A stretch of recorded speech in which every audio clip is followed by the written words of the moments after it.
What's good, everyone? OJ here. Welcome back to another video. Today, we've got some awesome topics for you guys, so let's go ahead and get right into it. And we're starting off with something that had me and many other people that I know when it comes to Animal Crossing New Horizons very annoyed, and that is Bunny Day. Bunny Week, Bunny Weeks. This bunny has been going around planting eggs everywhere, putting eggs in trees, putting eggs on presents or on balloons, putting eggs to somehow act as fish, and those eggs act as fish. The eggs aren't alive, but somehow they act like fish.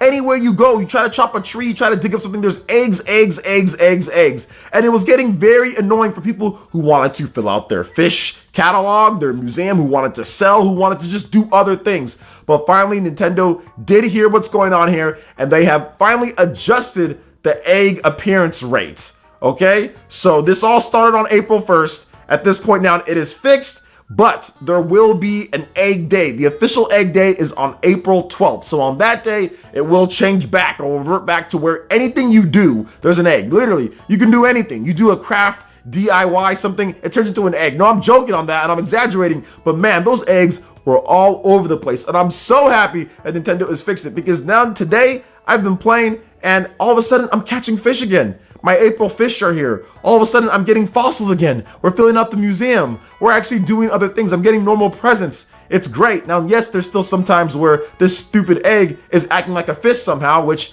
who knows why Nintendo even decided that was going to be a thing, but whatever on that one, right? So there's still some times, and there's still sometimes you dig up or whatever, or you chop a tree and there's an egg or something. But hey, at least it's nowhere near as bad as it used to be, because man, it was really bad, as in like all over the place, man. Like I was streaming, I'm like, man, these eggs are just everywhere. I can't even progress in the game because I can't catch what I need to catch in order to sell or in order to do whatever I need to do for that day in terms of what I was doing, trying to make money or trying to fill out a category of something. So yeah, it was just bad. So I'm really happy that that's been adjusted. Now there's also another adjustment with this new patch, this version 1.1.4. They actually fixed something with the bug dude, Flick. Like there was initially a problem to where anytime that you gave him 3 of the type of bugs or whatever, he wouldn't give you the right model or whatever the case was. Like he would give you something different. It was incorrect. So like, what's the point of actually giving him the right one if he gives you something different, some type of bug that they didn't catch? However, that's been fixed. Bug that they didn't catch. Yeah, I mean, I wasn't trying to, no pun intended on that one, guys. But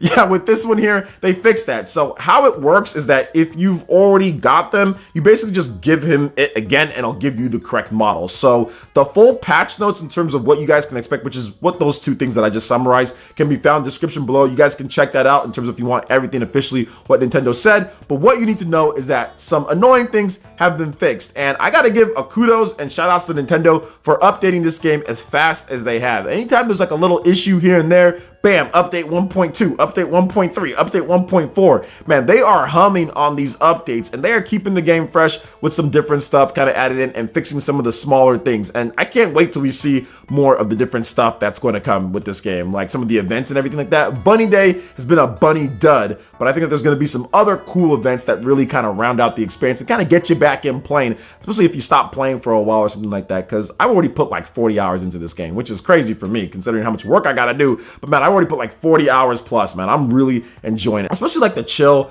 laid back atmosphere, kick back, stream, play the game, do some fishing, collect some bugs, go to some different islands. So I'm looking forward to just playing the game more and enjoying my time on my own private island over there in Animal Crossing. So what are you guys' thoughts on these updates to the Bad Bunny Day that's going on here and them adjusting that, and also with the fixes that they're doing and how fast that they're patching the game? Let me know your thoughts in the comment section below. All right, and moving on to the next topic here, I wanted to talk a little bit more about, guess what? Xenoblade Chronicles Definitive Edition. Now, recently, Nintendo just released a bunch of new screenshots from the game showing off the atmosphere and the environment, and I think that's one of the best things about Xenoblade games. If you've never played them, or if you haven't watched my video talk about which game that you should start with, one, you should start with this game, but make sure you check out my video, talk about which Xenoblade game you should play first. But man, it's just crazy. The scope and scale of this game was so great and so vast for what the Wii was. Monolith Soft always just never fails to impress me. Even if you look at a game like Xenoblade Chronicles X and what they did on the Wii U, that was impressive. But man, Xenoblade Chronicles on the Wii might be their most impressive game. So of course fans are just absolutely ecstatic that they're going to be bringing this game back, which it is a remake, by the way. I still see people saying this nonsense that it's just brought over a port or whatever the case is. Nah, this is made in their brand new Torna the Golden Country engine. Of course, it looks way better. They're using new models and new assets for so many different things here, and they're bringing over the full game, the full experience over to the Nintendo Switch in way better quality. And on top of that, you get that future connected separate part that you can play at any point. So even new content added in, that's obviously going to connect the future there. I can't wait to see what happens there, man. But it's just awesome to see the scope and scale of this game and all the different screenshots and what they've done. It really is a beautiful game. It was already nice on the Wii for what the system could do. I mean, definitely you can tell, yo, there's some rough areas around here, but seeing it on the Nintendo Switch is every Xenoblade fan's dream, man, because this is their best game. Many people feel that Xenoblade Chronicles on the Wii was their best game ever, and we're getting it on the Nintendo Switch even better with all the updates. It's going to be amazing. These landscapes look amazing. Monolith Soft is one of the best in the industry in terms of making huge open-ended areas and open-ended games. So I cannot wait for this game. I'm very excited. So what are you guys' thoughts when it comes to Xenoblade Chronicles Definitive Edition? These brand new screenshots that you guys are seeing here. Are you guys more hyped after seeing this? Are you planning on getting the game if you weren't planning on getting it before? Are you waiting for those reviews? I'd love to hear what you guys have to say in the comment section below. All right, and moving on to the final topic here, we have an interesting story when it comes to Fatal Frame and its potential on the Nintendo Switch. So as you guys all know, the Nintendo Switch is getting a lot of remasters, a lot of ports, a lot of remakes, a lot of different stuff is coming to Nintendo Switch. A lot of old school and classic fans are definitely loving what they're bringing to the system. But what about the potential for Fatal Frame, which is one of the classic franchises out there that Nintendo fans, a lot of them probably don't know that Nintendo actually co-owns the IP with Koei Tecmo, so it's on them if they're going to be bringing out remasters or a new game. So here's the full exchange with the producer when it comes to Fatal Frame. I found this very entertaining, to say the least. So, quote, "When we last spoke at the Tokyo Game Show, you expressed interest in a Fatal Frame game on the Nintendo Switch in the future. We received overwhelmingly positive response from fans, showing their strong support. So I'm happy to inform you that many Nintendo fans are eagerly awaiting a new entry, whenever that may be." And here's what he had to say. "Actually, your article was even translated back into Japanese. It got picked up across various Japanese sites with headlines stating, 'Fatal Frame might be coming back,' and it was really big news for a while. Then they also said, 'Wow, I sure hope we didn't put you in a tough position.'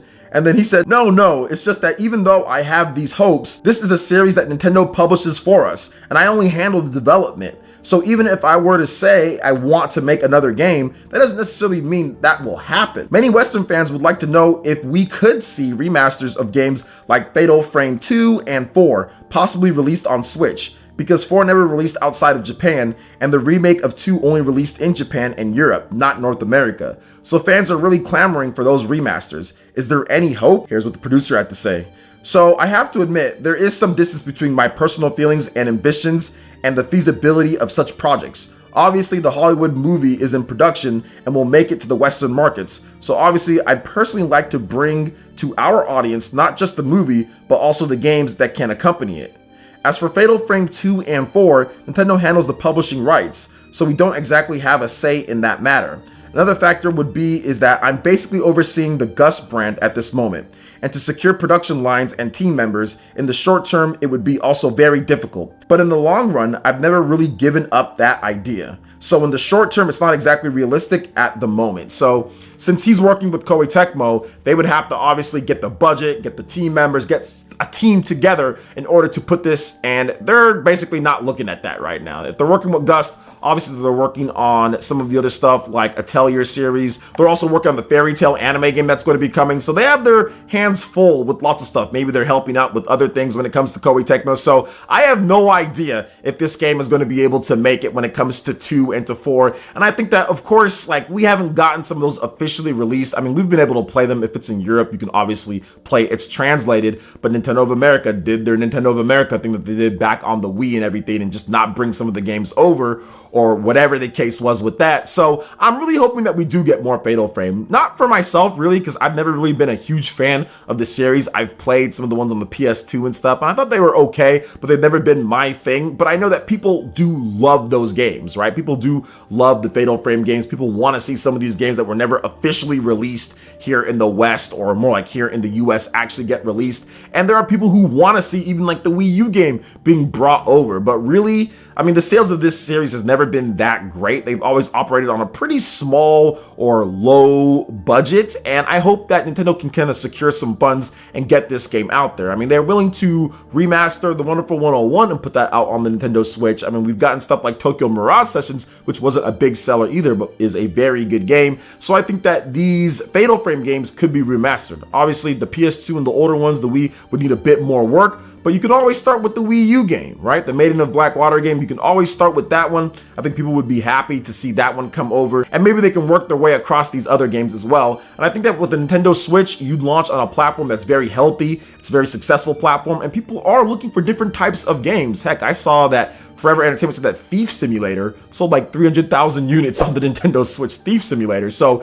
if a game like that can sell 300 or 400,000 and moving on that number, definitely Fatal Frame can put up some solid numbers for Nintendo and Koei Tecmo. So what are you guys' thoughts when it comes to all the different topics here with Fatal Frame potentially coming back, Animal Crossing, and also Xenoblade Chronicles Definitive Edition? Let me know in the comment section below. All right, guys, that wraps it up for this video here. Check out the link in the description. We've got Twitter. Go and give us a follow on there. Also, make sure you like, comment, and subscribe, and share this video if you can. Thank you guys so much for watching, and we'll catch you for the next one. Peace.